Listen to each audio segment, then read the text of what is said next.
بسم اللہ الرحمن الرحیم۔ کفر و شرک میں ڈوبی قوم نے شیطان کی پیروی کرتے ہوئے 5 بڑے بت بنا لیے اور ان کی عبادت کرنے لگے۔ یہی وہ پہلی قوم تھی جس نے بت پرستی شروع کی۔ حضرت ادریس علیہ السلام کے پڑپوتے حضرت نوح علیہ السلام کو اللہ پاک نے نبوت عطا فرمائی اور اس قوم کی رہنمائی کا حکم دیا۔ حضرت نوح علیہ السلام نبوت کے اعلان کے بعد لوگوں کو ایک خدا کی عبادت کی دعوت دینے لگے۔ آپ نے 950 سال تک تبلیغ کی، لیکن صرف 80 لوگ آپ پر ایمان لائے اور آپ کی نبوت کا اقرار کر کے اللہ پاک کی عبادت کرنے لگے۔ آج کی ویڈیو کا ہمارا موضوع ہے کہ کیوں حضرت نوح علیہ السلام کی بیوی ان پر ایمان نہ لائی اور کیسے کیسے آپ کی بیوی نے آپ پر ظلم ڈھائے۔ آپ کی بیوی کیسے آپ کے بیٹوں کو بھی ورغلاتی رہی اور انہیں اپنے ہی باپ کے خلاف استعمال کرتی رہی۔ مختلف تفسیروں اور تاریخی کتابوں میں حضرت نوح علیہ السلام کی بیوی کو مختلف ناموں سے پکارا گیا ہے، لیکن مشہور اور متفقہ یہی ہے کہ اس عورت کا نام واحلہ تھا۔ یہ برسوں حضرت نوح علیہ السلام کے ساتھ رہی اور اس سے حضرت نوح کا ایک جوان سالہ بیٹا کنعان بھی تھا۔ اس کے علاوہ باقی تینوں بیٹے حام، سام اور یافس حضرت نوح علیہ السلام کی دوسری بیوی سے تھے جو کہ ایمان لے آئی تھی، لیکن واحلہ اور اس کے بیٹے کنعان نے حضرت نوح علیہ السلام کی رسالت کو نہ مانا اور آپ کو ساری زندگی اذیتیں دیتی رہی۔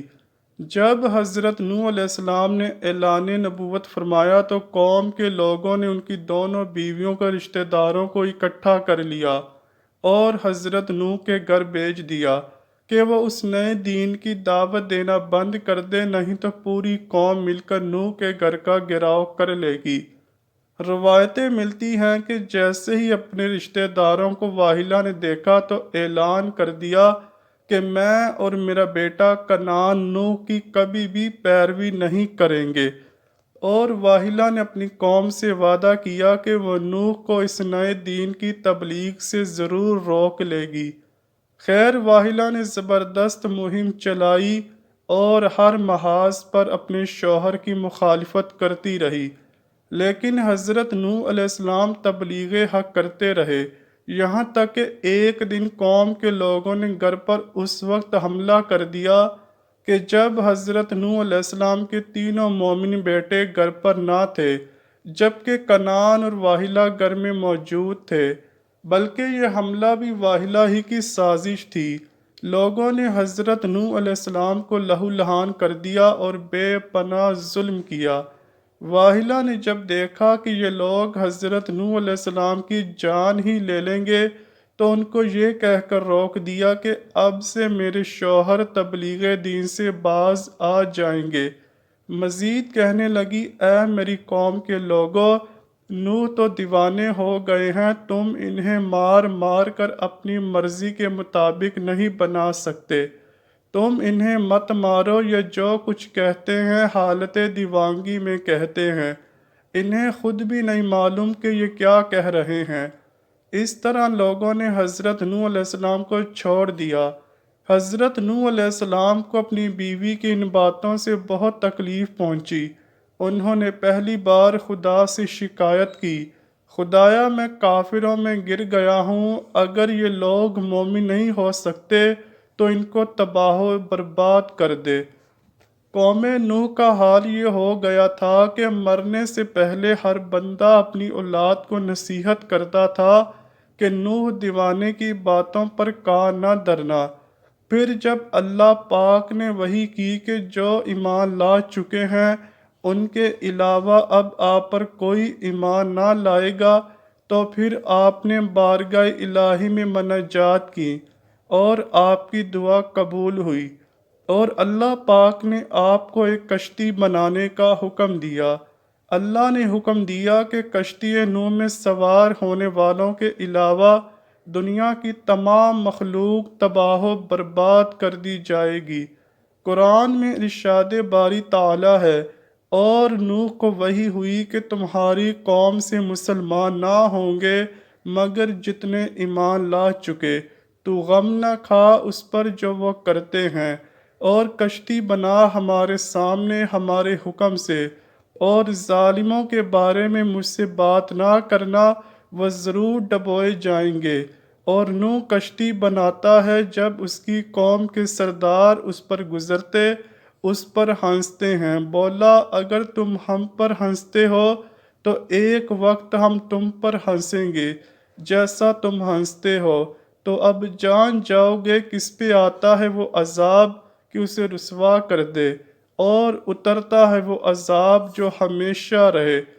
آپ نے اللہ کے حکم سے شہر کے باہر کشتی بنانے کا ارادہ کیا۔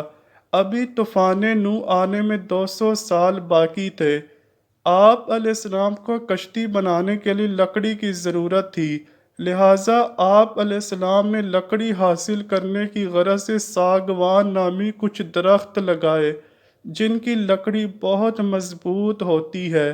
یہ درخت 100 سال میں تیار ہوئے۔ اس کے بعد آپ نے ایمان لانے والوں کے ساتھ مل کر دنیا کی پہلی کشتی بنانے کا کام شروع کر دیا۔ کشتی کی تیاری کے دوران آپ کی قوم نے آپ کو بہت تکالیف دیں، لیکن آپ سب کچھ برداشت کرتے ہوئے کشتی کی تیاری میں لگے رہے۔ اپنی قوم کی طرح واحلہ بھی حضرت نوح علیہ السلام کو کشتی بنانے سے روکنا چاہتی تھی، اس لیے واحلہ روز رات کو اپنے بیٹے کنعان کے ساتھ آتی اور کشتی میں جگہ جگہ سوراخ کر جاتی۔ یہ اس کا روزانہ کا معمول بن چکا تھا۔ حضرت نوح علیہ السلام جب صبح کشتی کو دیکھتے تو بہت پریشان ہوتے۔ جب لوگوں سے پوچھتے تو لوگ کہتے ہمیں تمہارے تختوں میں کوئی دلچسپی نہیں ہے۔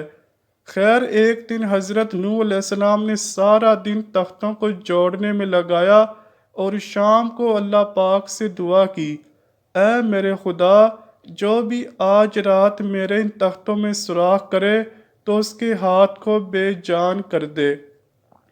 صبح جب حضرت نوح علیہ السلام نے دیکھا کہ پھر سے تختوں میں سوراخ ہیں تو آپ اپنی قوم میں سے بے جان ہاتھ والا شخص ڈھونڈنے لگے۔ بہت تلاش کے بعد بھی جب انہیں بے جان والا ہاتھ والا شخص نہ ملا تو آپ اپنے گھر واپس لوٹ گئے۔ گھر جاتے ہی دیکھا کہ بیوی نے ایک ہاتھ کو چادر میں چھپا رکھا ہے۔ آپ فوراً سمجھ گئے کہ وہ یہی ہے جو روز سوراخ کرتی تھی۔ آپ کو یہ جان کر بہت رنج ہوا کہ میری اپنی ہی بیوی میرے اتنا خلاف ہے۔ خیر آپ نے اس کو خبردار کیا کہ ابھی تو صرف ہاتھ بے جان ہوا ہے، اگر دوبارہ میری کشتی کا نقصان کیا تو پورا جسم ہی بے جان ہو جائے گا۔ کم و بیش 100 سالوں میں کشتی تیار ہو جاتی ہے۔ یہ کشتی 300 گز لمبی، 50 گز چوڑی اور 30 گز اونچی تھی۔ خیر جب طوفان شروع ہوا تو حضرت نوح علیہ السلام نے کشتی میں درندوں، پرندوں، چرندوں اور قسم قسم کے حشرات الارض کا ایک ایک جوڑا نر و مادہ سوار کر دیا، اور خود آپ اور آپ کے تینوں فرزند یعنی حام، سام اور یافز اور ان کی تینوں کی بیویاں اور آپ کی مومنہ بیوی اور 72 مومنین مرد و عورت کل 80 انسان کشتی میں سوار ہو گئے۔ پھر حضرت نوح علیہ السلام نے اپنی نافرمان بیوی کو بھی کشتی پر سوار ہونے کی دعوت دیتے ہوئے کہا کہ تو بھی کشتی پر سوار ہو جا۔ تو بیوی کہنے لگی تمہاری باتوں پر کون اعتبار کرے جبکہ پوری قوم تم کو جھٹلا رہی ہے۔ حضرت نوح علیہ السلام نے کہا تم میری گمراہ قوم میں مت شامل ہو، تم میرا کہنا مانو اور کشتی پر سوار ہو جاؤ۔ لیکن بیوی نے انکار کر دیا۔ وہ اقرار کرتی بھی کیسے؟ وہ تو حضرت نوح علیہ السلام کی نبوت کی شروع سے ہی قائل نہ تھی، اور وہ مسلسل اپنی گمراہ قوم کا ساتھ دیتی رہی۔ بیوی سے مایوس ہونے کے بعد بیٹے کنعان سے کہا کہ تم کشتی میں آ جاؤ، تو اس نے بھی صاف انکار کر دیا، اور آخر آپ کی بیوی واحلہ اور کنعان دونوں کشتی میں سوار نہیں ہوئے اور طوفان میں غرق ہو گئے۔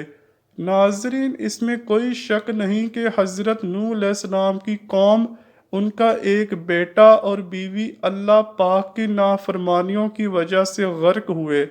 اس لیے ہمیں چاہیے کہ ہم اپنی اور اپنی آنے والی نسلوں کی خیریت و بقا کے لیے اللہ اور اس کے پیارے حبیب صلی اللہ علیہ وآلہ وسلم کی نافرمانیوں سے ہمیشہ بچیں اور دوسروں کو بھی بچائیں۔